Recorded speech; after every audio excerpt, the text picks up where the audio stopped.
BBC Nepali सेवाको साँझ पखबाट शरद केसीको नमस्कार। आज कार्यक्रममा चीनको महत्वाकांक्षी परियोजना BRI को कार्यान्वयन योजना सकेसम्म चाँडो सम्पन्न गर्न नेपाल र चीन सहमत। नेपाली कांग्रेसका नेता अर्जुन नरसिंह केसीलाई प्रश्न, मुख्य पार्टीका क्रियाकलाप यस्तै रहिरहे नराम्ररी पछाडिउला भन्ने डर लाग्दैन? लोकतन्त्रका पक्षमा सङ्घर्ष गरिरहेका इतिहास बनाएका पार्टीहरूले आफूलाई धरातलमा बसेर मूल्याङ्कन गर्न सकेनौँ भने स्थिति चुनौतीपूर्ण हुन सक्छ। परिस्थिति अत्यन्त तरल छ। र थाइल्यान्डमा राजाको अपमान गरेको अभियोगमा एक चर्चित मानवाधिकार कर्मीलाई 4 वर्ष जेल सजाय। तर सबभन्दा पहिले आजका प्रमुख विश्व समाचार। गनी अन्सारीबाट समाचार सुन्नुहोस्। इजरायल सरकारले आफ्नो तर्फबाट पहिलो पटक एकजना मन्त्री साउदी अरबको भ्रमणमा पुगेका बताएको छ। इजरायली पर्यटन मन्त्री हाइम कार्स राष्ट्रसङ्घीय पर्यटन सम्मेलनमा सहभागी भइरहेका छन्, तर उनले आफ्ना साउदी समकक्षीसँग वार्ता पनि गर्ने अपेक्षा गरिएको छ। इजरायल र साउदी अरब बीचको सम्बन्ध सुधार गर्ने अमेरिकी प्रयासहरूबीच मन्त्री हाइम साउदी अरब पुगेका हुन्। विवादित नागोर्नो काराबाखबाट भागेका आदिवासी अर्मेनियालीले सुनाएको भोगाई डरलाग्दो भएको भन्दै अमेरिकी सहायता निकायकी उच्च अधिकारीले त्यहाँ अन्तर्राष्ट्रिय पहुँच दिन आग्रह गरेकी छन्। अर्मेनिया र अजरबैजानको सीमा नाकामा बोल्दै समान्था पावरले काराबाखमा घाइतेहरू रहेका र उनीहरूलाई सहयोग चाहिएको बताइन्।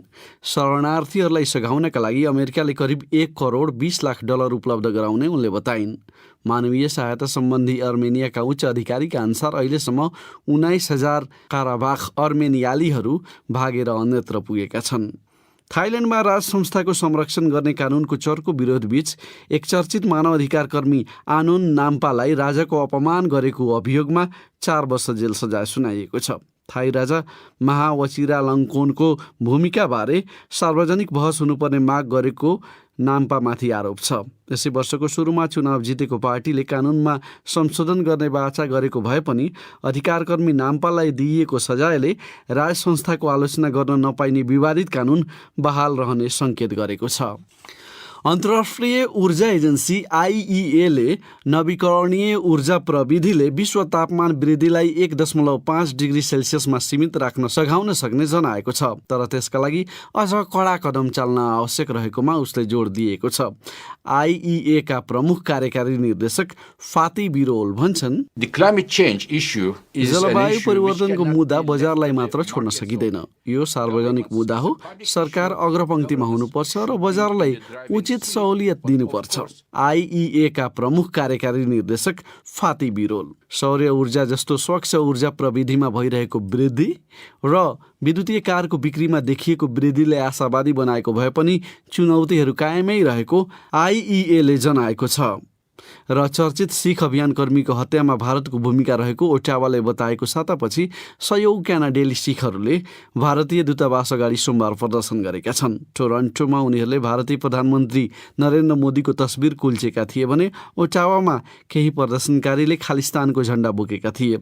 भ्यानकुभर नजिक हरदीप सिंह निज्जरको हत्यामा दिल्लीको संलग्नता रहेको क्यानाडाका प्रधानमन्त्री जस्टिन ट्रुडोले संसदमा बताएपछि द्विपक्षीय तनाव चुलिएको हो। दुवै देशले एक अर्काका कूटनीतिज्ञ समेतलाई निष्कासन गरिसकेका छन्। यो बीबीसी नेपाली सेवा हो।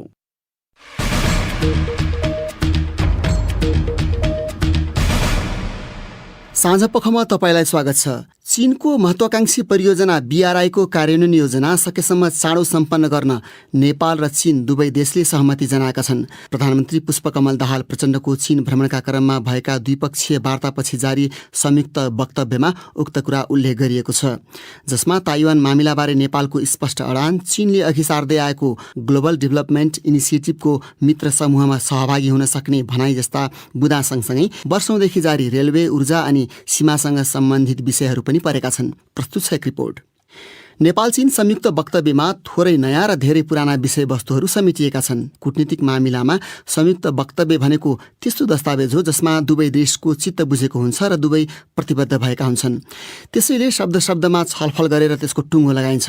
BRI-मा चिनिया राष्ट्रपति सी जिनपिङले अग्रसरता लिएको देखिएको छ भने सन् 2017मा नेपालले हस्ताक्षर गरेको उक्त परियोजना अगाडि बढाउन ढिलो भइसकेको चर्चा चल्दै आएको थियो। BRI को सहयोग सुदृढ बनाएर दुवै देशका जनतालाई फाइदा पुर्याउने इच्छा वक्तव्यमा व्यक्त गरिएको छ। तर BRI बारे दुई देशबीच रहेका केही मतभेद वा आशंका अब के होलान् भन्ने त्यसले स्पष्ट पारेको देखिँदैन।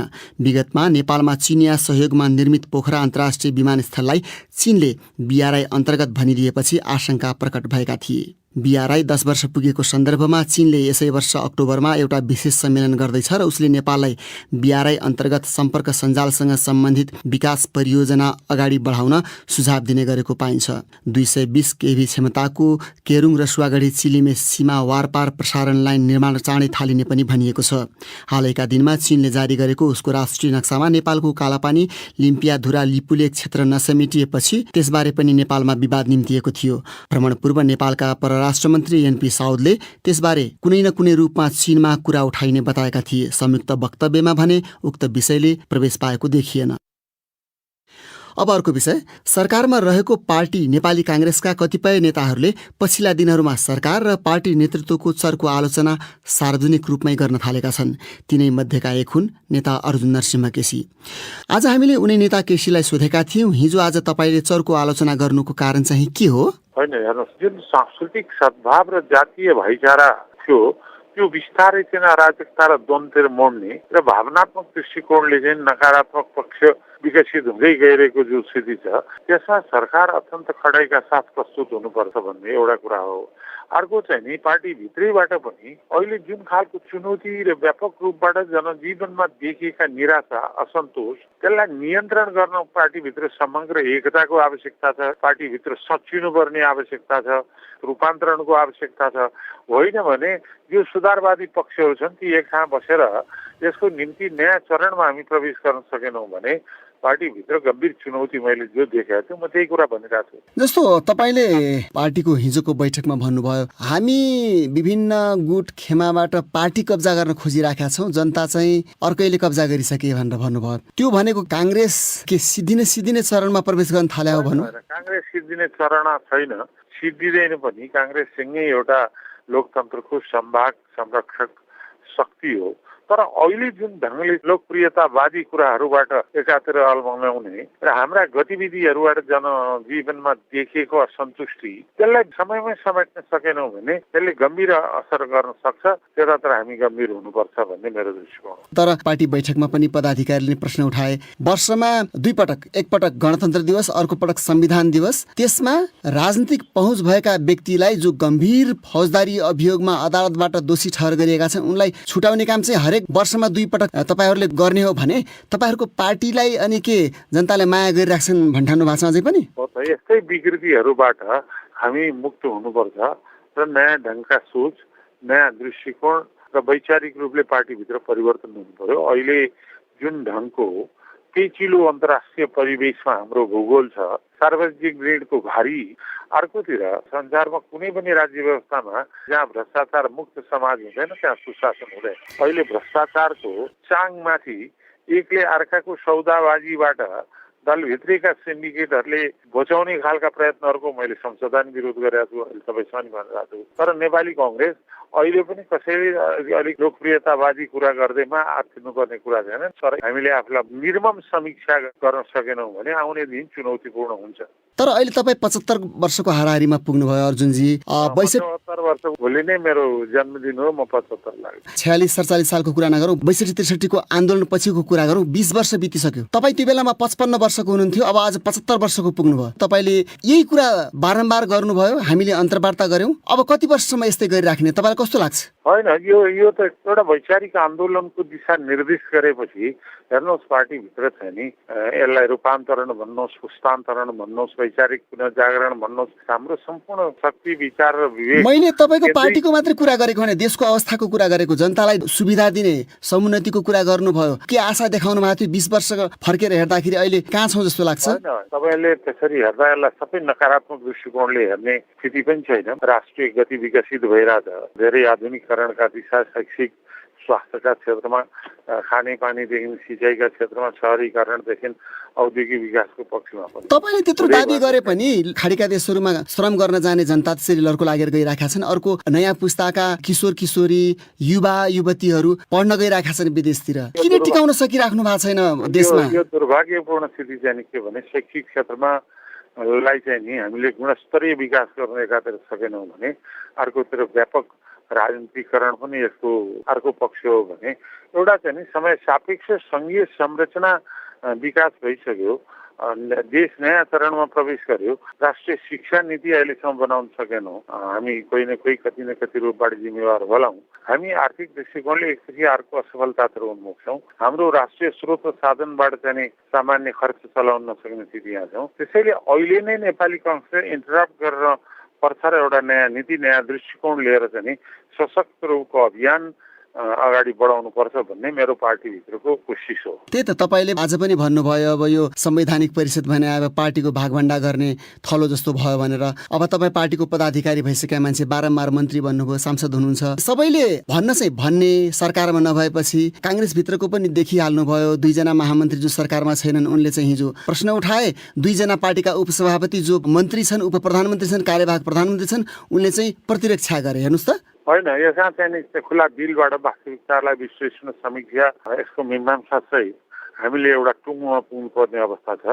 हिजो कहाँ कसले के कति गरे कति गरेनन्। सबभन्दा ठुलो कुरा भ्रष्टाचार चाहिँ खालि नाममा मात्रै हेर्न सुन्ने सवाल छ। एन्टी करप्सन मुभमेन्ट देशले खोजेको छ अहिले। अन्त्यमा अर्जुन नरसिंह केसीजी, तपाईँले अलिकति आशावादी जस्तो कुरा त गर्नुभयो। अब भित्र कति विश्वस्त हुनुहुन्छ त हामीले अनुमान गर्न सक्दैनौँ। तपाईँले नयाँ नीति, नयाँ विचार, नयाँ दृष्टिकोण सहित अगाडि बढ्ने पार्टी हाम्रै हो जुन भन्नुभयो, जुन चरम एक खालको निराशा छ तपाईँहरू लगायत अरू ठुला पार्टीहरूको यस्तै रवैया रहिरह्यो भने त्यस्ता कुनै शक्तिहरूले भोलि अचानक देशलाई नेतृत्व गर्ने अवस्थामा आइपुग्लान् र हामी निकै पछाडिउँला भन्ने लागेको छैन? कतै डर शङ्का लाग्दैन? एउटा कुरा चाहिँ सबै पक्ष र लोकतन्त्रका पक्षमा सङ्घर्ष गरिरहेका इतिहास बनाएका पार्टीहरूले समयमै सोच्नुपर्ने जरुरी छ।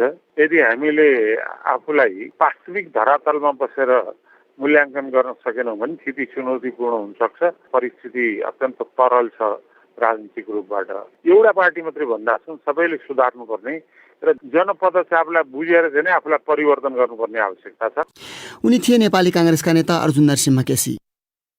अन्तिम प्रसङ्ग, थाइल्यान्डको अदालतले राजाको अपमान गरेको अभियोगमा एकजना चर्चित मानवाधिकार कर्मी आनोन नाम्पालाई 4 वर्ष जेल सजाय सुनाएको छ। थाई राजा महावाचिरालोङकोर्नको भूमिकाबारे सार्वजनिक बहस हुनुपर्ने माग गरेका ती अभियानकर्मी विरुद्ध 3 वर्ष अघि मुद्दा दर्ता भएको थियो। बीबीसीका विवरणहरूमा आधारित रिपोर्ट अशोक दाहालबाट। राजतन्त्रको आलोचना गर्न नपाइने विवादित कानुनका कारण थाइल्यान्डमा राजतन्त्रको अपमान गर्नेमाथि कडा सजाय हुन सक्छ।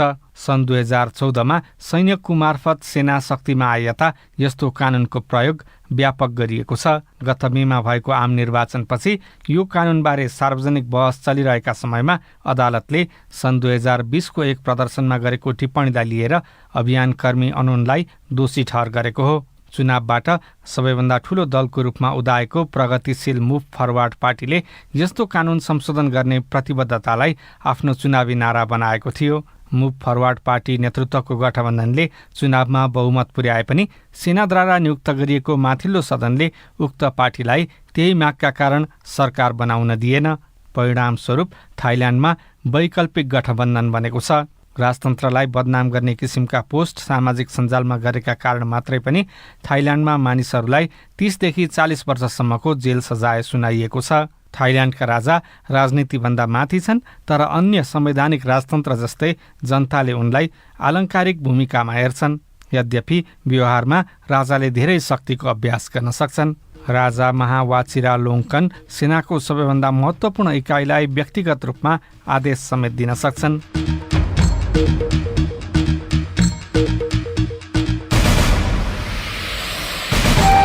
हवस् त यसका साथै बीबीसी नेपाली सेवाको साँझ पख यहीँ सकिन्छ। भोलि बेलुकी 9:15 बजे हामी फेरि उपस्थित हुने नै छौँ। त्यतिन्जेलसम्मका लागि हामी सबैलाई बिदा दिनुहोस्। नमस्कार।